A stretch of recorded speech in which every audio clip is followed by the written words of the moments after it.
Chapter number 8 है ionization energy वाला topic, ठीक है।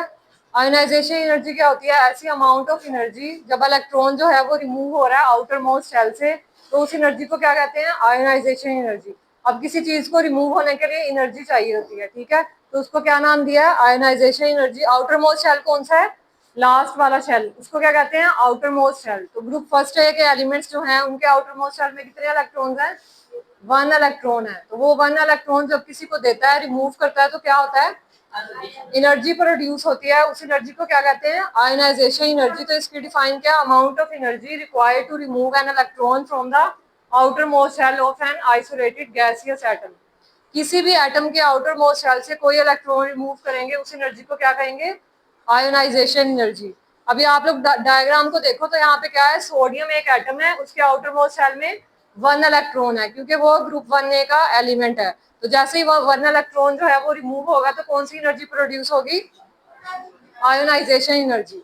अब जिनके लास्ट शेल में 1 इलेक्ट्रॉन होगा, उसकी आयोनाइजेशन एनर्जी को फर्स्ट आयोनाइजेशन एनर्जी कहेंगे। और अगर 2 इलेक्ट्रॉन है, फॉर एग्जांपल ग्रुप 2A के एलिमेंट्स, उनके लास्ट शेल में कितने इलेक्ट्रॉन हैं? 2 हैं। तो जब लास्ट वाला आप लोग डायग्राम देखो कि 2 इलेक्ट्रॉन जब रिमूव होंगे तो उसको क्या कहेंगे? Second ionization energy. जिसमें 1 रिमूव हो रहा है उसे क्या कहेंगे?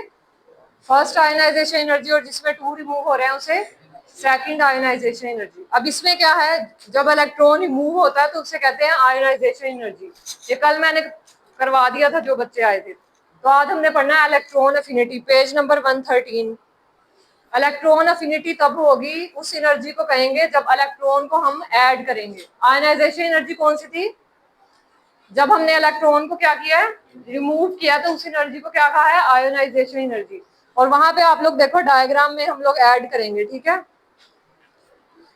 यहाँ पे कोई भी एटम ले लो, फ्लोरीन, क्लोरीन, ब्रोमीन और आयोडीन। इनके लास्ट शेल में क्या होगा? 1 इलेक्ट्रॉन होगा, ठीक है, और इन्होंने एक जो है वो किसी और से लेना है, ऐड करना है।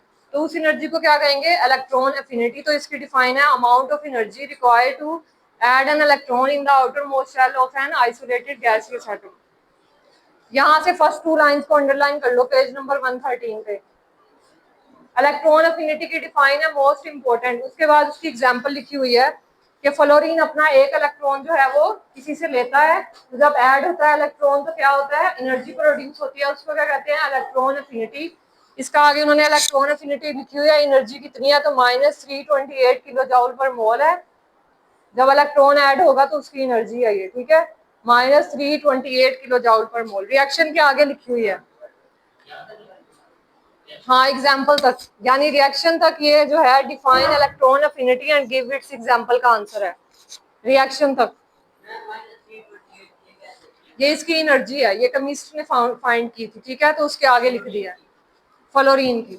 अब ये वाली जो है ये किसकी है? सोडियम की है, +496 किलो जूल पर मोल। यहाँ पे रिमूव हो रहा है इसलिए इसके साथ क्या लगा है? प्लस। और यहाँ पे इलेक्ट्रॉन ऐड हो रहा है तो इसलिए इसकी एनर्जी के साथ क्या लगा है? माइनस लगा है, -328 किलो जूल पर मोल इलेक्ट्रॉन अफिनिटी की।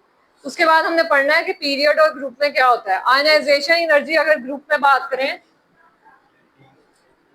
तो ऊपर से नीचे जो है वो कम होती है, ठीक है, आयनाइजेशन एनर्जी। और अगर पीरियड में देखें तो आगे की तरफ जाएं तो क्या होती है? ज्यादा होती है, ठीक है। अब वहां पे क्या हो जाएगा? रिवर्स हो जाएगा, यानी कि ग्रुप में क्या हो रही है? ऊपर से नीचे जाएं तो ज्यादा हो रही है, ठीक है, और लेफ्ट टू राइट जाएं तो कम हो रही है। वहां पे मैंने डायग्राम में शो करवाया। अब सबसे ज्यादा किसकी है? Fluorine, chlorine, bromine, iodine. इनमें से किसकी सबसे ज्यादा है? आयोडीन की सबसे ज्यादा है, -295.6, ठीक है। और सबसे ज्यादा किसकी है? फ्लोरीन की। फ्लोरीन की सबसे कम है और एंड वाले की सबसे ज्यादा है, आयोडीन की, ठीक है। आप लोग इस पैराग्राफ में आओ। In a group the electron affinity values decrease from top to bottom because the size of atom increase down the group.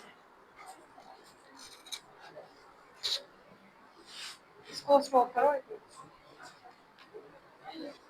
अब हमने देखना है ग्रुप और पीरियड में इलेक्ट्रॉन अफिनिटी और आयनाइजेशन एनर्जी। तो आयनाइजेशन एनर्जी ग्रुप में क्या हो रही है?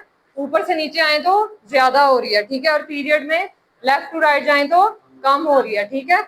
और इलेक्ट्रॉन अफिनिटी में क्या है? अलोंग द ग्रुप डिक्रीज होगी, टॉप टू बॉटम आएंगे, और पीरियड में पीरियड में इंक्रीज होगी, उधर देखो आयनाइजेशन एनर्जी, तो दोनों रिवर्स हैं, ठीक है।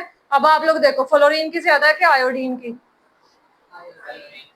फ्लोरीन की ज्यादा है और आयोडीन की कम है, ठीक है। तो फ्लोरीन की कितनी है? -328, क्लोरीन की -349, ब्रोमीन की -324.6, आयोडीन की -295.6। ये वाला जो है पैराग्राफ, ठीक है, इसको कर लो along the group trend of electron affinity along the group. Question है ये, right trend of electron affinity along the group, ठीक है। ये इसका क्वेश्चन है इस पैराग्राफ का। अब इसमें कहा है उन्होंने कि जो है वो डिक्रीज क्यों कर रही है, ऊपर से नीचे आते जाए तो इसका आंसर है in a bigger atom the nucleus will attract the incoming electron with a weaker force, hence the electron affinity will be low. अब यहाँ पे देखो आप लोग, ये क्या है? एटम है, फ्लोरीन है, इसके पास पहले ही बहुत सारे इलेक्ट्रॉन्स हैं, लेकिन एक इलेक्ट्रॉन इसने ऐड करना है। जब कोई इलेक्ट्रॉन ऐड होता है तो उस एनर्जी को क्या कहते हैं? इलेक्ट्रॉन अफिनिटी, अभी बताया था। अब ये वाले जो इलेक्ट्रॉन है इनके पास क्या चार्ज है? माइनस है, और जो यहाँ पे है उसके पास कौन सा चार्ज है? प्लस का, ठीक है। अब ये नेगेटिव वाले इलेक्ट्रॉन को अपनी तरफ अट्रैक्ट करता है, क्योंकि नेगेटिव और पॉजिटिव अट्रैक्ट होते हैं, नेगेटिव नेगेटिव रिपेल और पॉजिटिव पॉजिटिव भी रिपेल होते हैं। यहाँ पे ये इसको अट्रैक्ट कर रहा होगा। अब जो इनकमिंग इलेक्ट्रॉन अंदर आ रहा है उसको ये खींच नहीं सकता अभी, क्योंकि वो बाकियों को खींच रहा है अपनी तरफ, ठीक है। तो जब इसको नहीं खींच सकेगा तो इसका साइज उतना ही रहेगा, ठीक है। इस वजह से इलेक्ट्रॉन अफिनिटी क्या कर रही है? ऊपर से नीचे कम हो रही है। तो यहाँ पे क्वेश्चन बनता है why electron affinity decrease down the group. कौन सा? इसका सेकंड लाइन तक, ग्रुप तक, इसके आगे से बता रही हूँ। व्हाई इलेक्ट्रॉन अफिनिटी लो, ये वाले तो ऊपर वाली 2 लाइंस का है। Right trend of electron affinity along the group का आंसर यहाँ तक है, यहाँ तक, ठीक है। इसके आगे एक क्वेश्चन बन रहा है, वो लिखो सब। Why electron affinity decrease down the group, ठीक है। ये क्वेश्चन लिख लो आप लोग, इसका आंसर यहाँ तक है। 2 क्वेश्चन लिखवाए हैं, एक का जो है वो क्या है? ये वाला, और दूसरे का ये, और डिफाइन इलेक्ट्रॉन अफिनिटी। अब ये सेकंड वाला पैराग्राफ देखो, electron affinity values are also related to the size of atom. Electron affinity की वैल्यू किस पे डिपेंड कर रही है?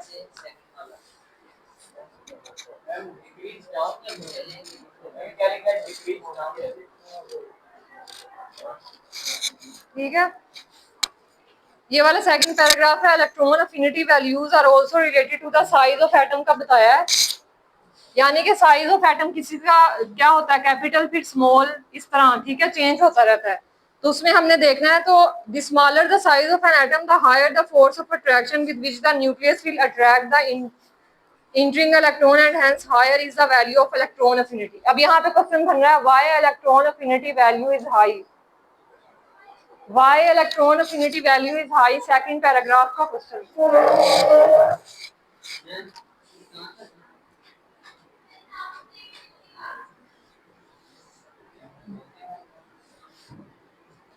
ठीक है, इसका आंसर सेकंड पैराग्राफ है, फुल सेकंड पैराग्राफ।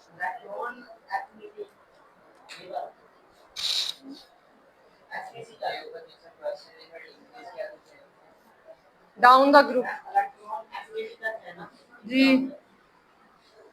लगा लिया सबने इलेक्ट्रॉन अफिनिटी का, ठीक है। अब आयोनाइजेशन एनर्जी, ये वाला टॉपिक है बस। ये दोनों लॉन्ग में भी आ सकते हैं और इसमें से शॉर्ट भी बन सकते हैं, लेकिन इंपॉर्टेंट क्या है? Define ionization energy and give one example, और उसमें से भी define electron affinity and give one example most important question है। और आप लोगों को पता होना चाहिए आयोनाइजेशन एनर्जी में ग्रुप में जाए तो डिक्रीज हो रहा है और पीरियड में इंक्रीज, और वहां पे क्या हो रहा है? ग्रुप में डिक्रीज और पीरियड में इंक्रीज। ये इलेक्ट्रॉन अफिनिटी का है, और आयनाइजेशन एनर्जी का वो इलेक्ट्रॉन अफिनिटी का, ऊपर टॉपिक लिखा हुआ है। कल को हमने पढ़ना है इलेक्ट्रोनेगेटिविटी। स्टॉप करो।